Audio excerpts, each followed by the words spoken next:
I'd like to welcome Bryan Devore to our podcast studio, our first guest. It's exciting for us to have you here today.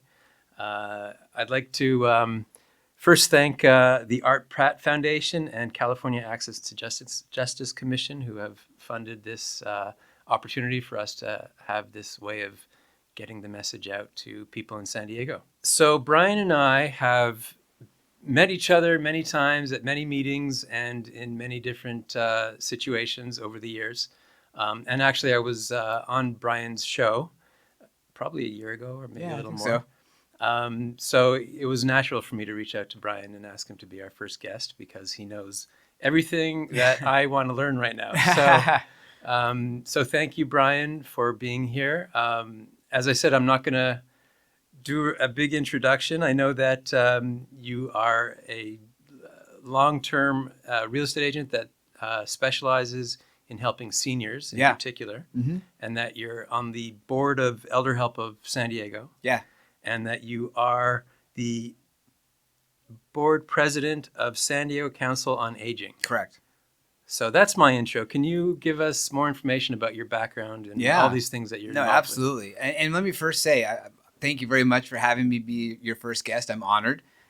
Great studio here. This is fantastic. So you got a great setup, and I'm glad that you have the opportunity to do this podcast to let people know about what you guys do and all the guests that you're going to bring on. I think it's going to be fabulous. So awesome. Yeah, but thank you again. So I'm a seniors real estate specialist. I've been a real estate agent for going on 21 years.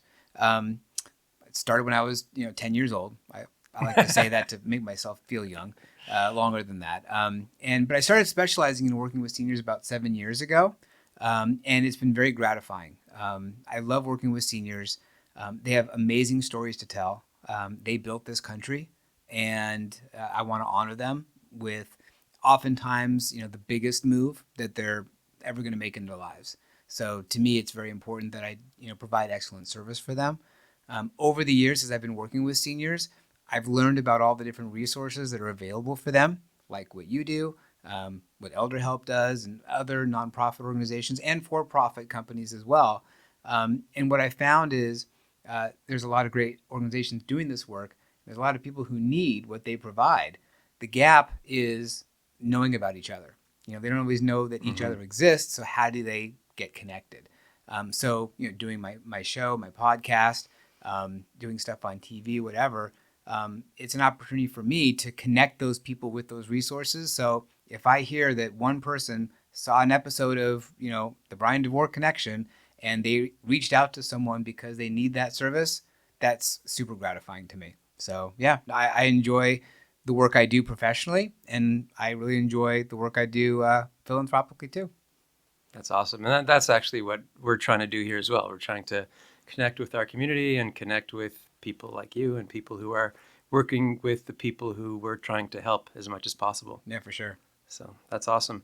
Can you tell us a bit about your involvement with ElderHelp and the San Diego Council on Aging? I keep looking down because there's so many agencies. Well, I know there's a lot of letters in there. So we'll start with ElderHelp. I was pleased to meet Deborah Martin, who's the CEO of ElderHelp, several years ago when I was actually I made a little reality show of the work I do. Made 2 episodes. It was super fun. Would love to do more, but it was in the past for now. Got to meet her and really loved the work that ElderHelp was doing. At the time, I was a board president for another nonprofit organization in North County called the Foundation for Senior Wellbeing, which did similar work to ElderHelp on a smaller scale, smaller area. Long story short, the foundation merged with ElderHelp, and I was able to migrate from the board of the foundation to ElderHelp. It's been about a year and a couple months, I think. It's been amazing. Learning more about the services that ElderHelp provides, the number of people they serve, and the types of services they have, has been amazing. I really love it. I'm one of the vice presidents on the board. We have a great board, lots of great volunteers, lots of great employees and staff. And then Deborah Martin is, she's an amazing person. We kind of joked in the other day in our board meeting, if Deb asks, you just do it, because she's the kind of leader you want to follow her. Oh, nice. So that's been amazing. The San Diego County Council on Aging it's a networking nonprofit group. It's actually the oldest existing group, like networking group for people in the senior space. We've been around for over 30 years, and we meet once a month. We have guest speakers. It's an opportunity to network and so forth. But as a nonprofit, at the end of the year, we're a dues collecting organization. At the end of the year, we donate the money we've collected for dues to other organizations that serve seniors. Last year, we donated to ElderHelp, St. Paul's, and some other organizations as well. And then every year we do a Socks for Seniors campaign. One of the most asked for items in homeless shelters are socks. And unfortunately, the largest growing population of the homeless are seniors. So we're seeing a lot of seniors who need those resources. And so we collect socks for about a month and a half period of time. We're about to do the donations for that. And we give them to the local organizations that give out socks directly to the people who need them. So again, another wonderful organization with like-minded professionals getting together for some great causes. Yeah. And you bring in some amazing speakers. I think Scott Perello has spoken. We actually had this past meeting a few weeks ago, our first meeting of the year, we had Dr. Lindsay Yorman, who is the very first ever county chief gerontologist, I think is what her official title is.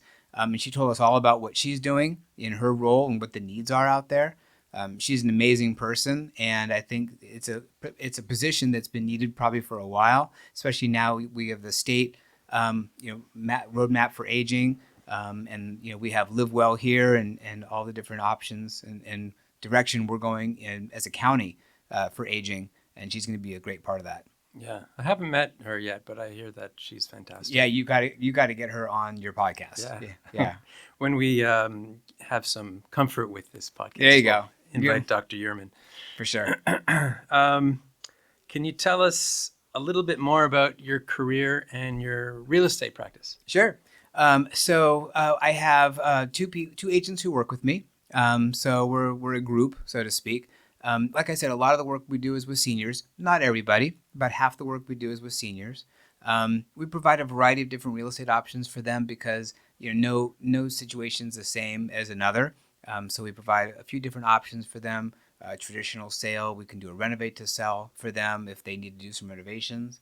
We can also do like an as-is cash sale. So we just provide as many options and resources as possible to make our clients' transitions easy. We provide free downsizing services. So we just try to make the whole process as easy for them as possible. I kind of jokingly say we're professional unstuckers because a lot of times people are stuck and they're not sure what options are available for them. So we just try to provide those options and resources. And if staying in their home is the best thing, great. And then I can let them know about ElderHelp so they can help them stay independent in their own home. But if the decision is at that point to move, sell the home, then we can provide those resources necessary. Has it become more difficult recently with higher interest rates? Is that becoming an issue? So it did. The market was going hot, with when the pandemic hit and rates came way down. There's a lot of people out there buying. The issue we started seeing is inventory started going down. At first, it was because people didn't want to put their homes in the market for safety reasons. But as more and more people were either buying at a low rate or refinancing their existing loan at a low rate, now rates have gone up and people are locked into those rates. They don't want to move. Right. Why give up their 3% for a 7%? So it's keeping inventory really locked down. And so that has been a challenge. There are still buyers out there. I think people are realizing it's not going to get really any better. Prices haven't really come down, and they still want to buy. I kind of look at San Diego as a little bit of a bubble in the sense that we have a good economy. People want to be here for the weather most of the time, not the last few days. And so we have a lot of demand, and the supply is just super low. And so we're still seeing multiple offers on properties in a lot of cases. And the thought is at some point rates will come down. We're not sure when. Should be sometime this year. They've eased a little bit over the last month or so. And so that's brought out even more buyers for the few homes that are on the market. So the hope is that we see more inventory grow as the number of buyers grows. Switching back to the seniors, our focus, Given how much experience you have, I know you've interviewed hundreds of people and very familiar with lots of organizations in San Diego. Um, are there areas that you feel need more resources, or are there voids in terms of what organizations could be doing to help protect seniors? So there's definitely a lot of needs out there for seniors. We, we kind of talk about the fact that there are lots of resources for seniors who have, their own resources, their own, financial resources. They can hire whatever they need. They can move to wherever they want to move. And then for the lower income seniors, there are some good resources. There's Medi-Cal and there's other options too. It's sort of that middle class of seniors that seems to be being left out. They don't have enough money for for the nice and shiny assisted living, but they make too much money to qualify for some of the other things. So it's that middle class. So it's trying to find some resources for them. Nonprofits, again, like ElderHelp and others, that can provide resources for people who maybe get Social Security, but not enough for a nice new assisted living, but more than what they could qualify for if they were had almost nothing. But housing is the biggest issue facing seniors right now. There's just not enough housing for seniors, especially low-income seniors. Nutrition is always a challenge for those who are more homebound and they can't get out, and so then transportation. It's sort of a myriad of things that unfortunately keeps seniors isolated, and that's one of the biggest challenges, especially we saw during the pandemic, was isolation. And I personally saw clients decline rapidly when they couldn't have people visiting them, meeting them. They couldn't go out and play their poker games or visit the senior center, and it was devastating for a lot of people. Things are opening up a little bit more now, but there are some who are still concerned, for health and for good reasons, and it's still causing a problem. And so, just trying to figure out ways we can keep seniors engaged. It keeps them mentally healthy, keeps them physically healthy. So I know it's kind of a long-winded answer to there's no specific thing other than, there's a lot of things that seniors need a concern with. You mentioned there being this kind of middle income group of people who have too much money for certain benefits programs, but not enough money to really afford what they'd like to do. I've seen, I don't want to mention any specifics, but there are some models out there where you buy into a certain type of assisted living and it's a one-way buy. Like you don't ever get it back, you can't sell it. And then I guess the monthly amount is probably lower than it would be otherwise. Do you work with those types of facilities? Yeah, so it's called a CCRC, Continuum of Care Retirement Community. And with the buy-in, what you're essentially doing is you're guaranteeing your cost of care. So typically people who are a little bit on the younger side of being a senior would move in and lock in their cost of care because the cost of care is not going down, it's only going up. And they're kind of guaranteeing what that cost will be in the future. And they do have a monthly payment as well. It's usually a little lower than it might be at just a rental community. So there's a lot of positives to it.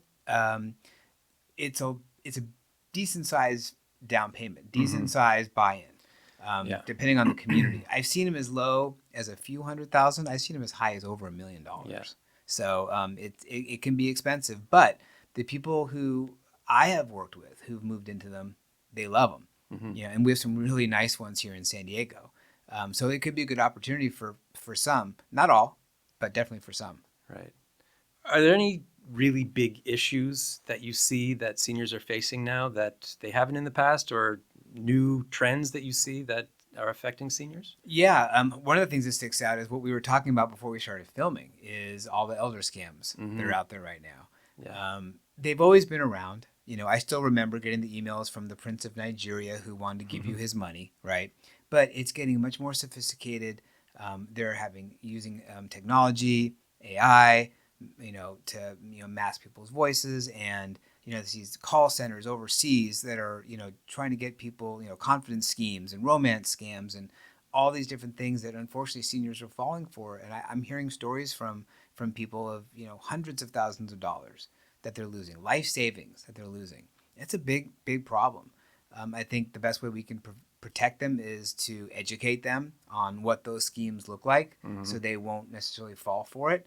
And the work that you're doing is amazing in trying to help them get some of their money back, and maybe some legislation to help hold people accountable. So that's a big problem. Yeah. Isolation, like I mentioned, there's great organizations like San Diego Oasis that provides lifelong learning, so they can take classes and get engaged that way, but they have to want to do it, or at least be encouraged to do it. Yeah.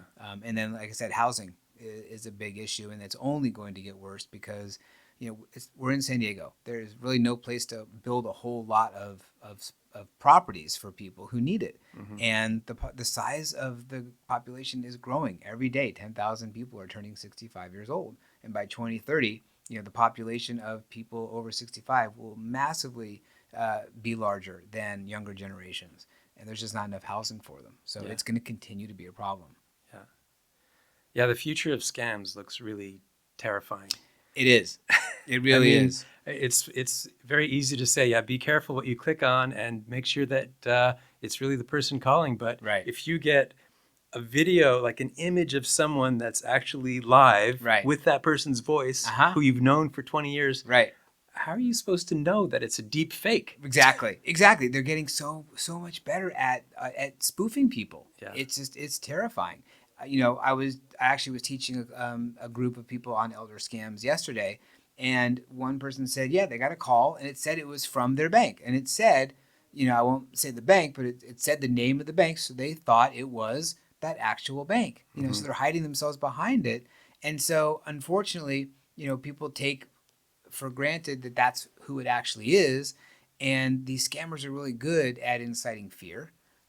Or desire, like the romance scam with the desire to meet someone, or with the fear of your granddaughter being in a jail in Mexico and she needs gift cards to be bailed out.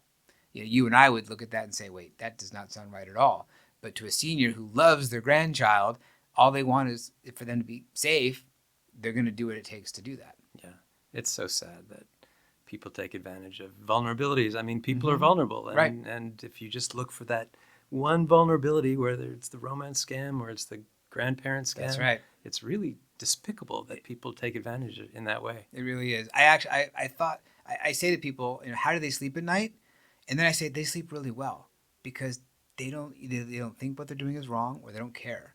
They're just evil people.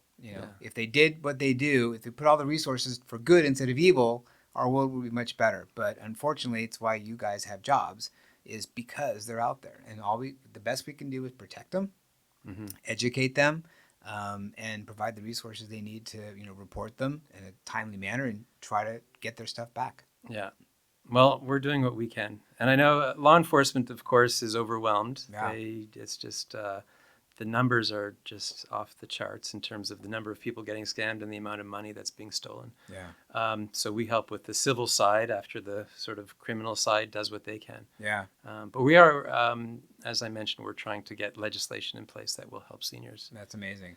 Yeah. That's great work. And like I said, it's unfortunate that you need to do it, but the fact that you're doing it is amazing. The need's only going to get stronger and stronger. And it's like, how do you stay one step ahead of them if they're 2 steps ahead of you in what they're doing, and the complexity of how they're doing it? Yeah. And when you use AI, it's like, okay, ChatGPT, send 4 million emails to these 4 million people and make sure that you try to get as much out of them as possible. Right. Yeah. And then easy. 3 seconds later, 4 million emails. Anyway, I don't know the specifics, but that's what we're facing. Right. It's only a matter of time before, it's going to get even more and more sophisticated. We do the best we can, and we're not going to stop everybody. There's no doubt about that. But if you help one person, then, you did a good job. Yeah. One of the reasons that I had you here today, I asked you to come, was that you've had your show and multiple shows for years. Yeah. I just wanted to get a little bit of background on what you've been doing, who you've been interviewing, what you've learned. Sure. So I started out doing interviews with people sort of in the Johnny Carson sort of way. I was behind a desk with some guests at a studio nearby. I was given the opportunity to have like a own show about the city of Carlsbad. It was called Real Talk Carlsbad. And that was super fun. The pandemic hit, and then it shut down. When things were starting to open up again, I went back to the guy who owns the studio and said, I want to come back to the studio with a different format. I want to do one-on-one with different organizations and people 95% are focused on the senior arena, a few other arenas as well that I do work in, but mostly in the senior space. As I mentioned, because I want people to know what resources are out there. And so the guests I have on are like yourself, and other nonprofit organizations that serve seniors, for-profit organizations like home care companies and placement professionals. So a variety of topics, hospice. I want to educate people on what these things are because people typically don't look for these resources unless it's a crisis mode. I sort of compare it to a divorce. When I went through my divorce, before that, I didn't know any divorce attorneys. I didn't know what a certified divorce financial analyst was. Mm-hmm. And now you're getting a divorce, and now you got to learn it, and you got to do it quick. It's the same thing where people don't know what different home care companies are, what they provide until mom falls, breaks a hip, and now you need home care. And now what do? Who do you trust? Do you just look it up online, or wait a second, I saw this video about this company, and I got to learn more about his business. I think I like this guy. I want to reach out to him. So if I can provide this library of resources for people, then that's what I like to do. So it's a weekly show. It comes out once a week. A little behind the curtain thing. We actually do 5 shows at a time, and we just space them out, as you know when you came to the studio. But it's a lot of fun. I still love doing real estate. I still enjoy it. I still love helping my clients. But doing the show is super fun for me. I love doing it. I love meeting new people and then letting them talk about what they do and then sharing that on YouTube and Facebook and LinkedIn and so forth.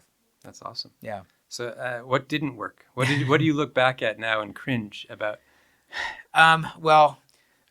One thing that didn't work at first was when I first started doing it, I didn't really know a lot of people, so I was trying to find guests. Yeah. I didn't really know who to look for. Now that I've kind of immersed myself into this field, I have a plethora of guests, which is great. And my schedule is booked out now for the next 3 months because I have a lot of people I want to bring on. And little known thing, transportation for seniors, all these different little organizations that people don't know about. But yeah, at first, and I will say at first I was a little bit, camera shy, kind of doing it. And the first iteration of the show was live. And so that kind of freaked me out a little bit because it's live on Facebook. So, you mess up, there is no going back. Right. So you got to just try to cover it over. And so that was a little bit of a challenge. Now that it's recorded, I feel a lot more confident in my ability. Do you have them submit information, or do you send them potential questions, or do you ask them to send you questions? How do you do that? So what I do is first I talk to them about the show in general, and I tell them what it is and why we do it and why I want to help them with it. And when they say, yes, that sounds good, I set up a time to meet with them, either on the phone or on the Zoom or in person to learn more about their business and really to kind of, talk them through it. Some of them are a little bit nervous about going on, so I kind of, calm their nerves about that. But learning about what they do and why they do it. I sort of take the who, what, where, why, and how approach. I want to know, especially if it's a business, who they are, why they got into it, what they do, how they do it, what makes them different and unique. And I want to help create a video and a podcast that's sort of evergreen, that they can use it whenever, not really promoting a certain event, but they can use it almost like a commercial for themselves. So if someone calls them up and says, I'm interested in your company, but I don't know anything about it, they can say, let me send you this video and you can learn it all right here. I have people who put it in their auto signature, in their e-newsletters online. And so that's sort of what I do is talk them through it and then ask them, what do you want people to know about you? What's unique about you? What's special? And then I just create some bullet points from that. And I'll go online, look at their website too. I had a guest recently where we went over a bunch of different things. And then I visited his website and I said, how come you didn't tell me about this that you do? And he said, I didn't think about that. I'm like, well, we got to talk about this. So I'll do that as well, just to make sure I'm getting a well-rounded, look at this person. And then, each one's about 10 minutes or so. So you're shorter than what we're doing here. I love this format. This is great. I like to do the 10-minute one just so that people can learn a little bit about this person, and then they'll find out more by visiting them online or so forth. So that's sort of the process that I use. And it seems to go pretty well. That's awesome. Yeah. And what about the future? I know we've talked a lot about what you've been doing and Yeah. what you do now, but do you have any projects in mind, or where are you headed? My dream is to do more of that reality TV show that I did a few years Oh. ago. I created a reality show about the work I do called Senior Savers, because I wanted to educate seniors on, primarily at the time, was what senior living was truly all about. Because a lot of people still have the perception that senior living is like the convalescent home that the grandparents lived in. Mm-hmm. And it's more like a cruise ship living on land. And so I wanted to educate people, and people weren't going out to visit them, so I wanted to bring it to them. And let's face it, seniors are watching TV. And we made 2 episodes of it. I got calls from seniors who watched it and said, I watched your episode and I don't need that you're talking about, but I need this. Can you help me with that? And that opened my eyes to what the needs are of seniors. So that's my dream. Not so likely to do that just because the complexities of making a TV show. Yeah. So I'm just going to keep doing what I'm doing and keep doing more of the episodes of the podcast. I recently started doing something called Taste of Senior Living, where I bring senior living communities. I welcome them into the studio with their chef and a dish or two, and they talk about their food, and we kind of sample it, kind of like they did in the old talk shows, so people can get an idea of what the food is like at senior living. So I'm just going to keep looking at different ways and different creative opportunities to just educate people on everything that's out there. Nice. Yeah. Iron Chef Senior Edition. Yeah, exactly. I like that. Maybe I steal that name. Yeah. Very cool. Is there anything else that you'd like that we didn't cover? I don't have any other questions. No, I mean, I think we kind of covered it. I mean, you were obviously very prepared. The questions that you gave me were spot on. I loved them. And so I could see, this really working out well for you as far as, the work that you're trying to do. And like I said, the work you're doing is amazing of, trying to protect people, and, using the law to the strongest way you possibly can. My hat's off to you, and hopefully this podcast helps with that too. Well, thank you very much. Really appreciate you coming in today, and appreciate everything that you're doing for the community. Yeah, my pleasure. Thanks for having me.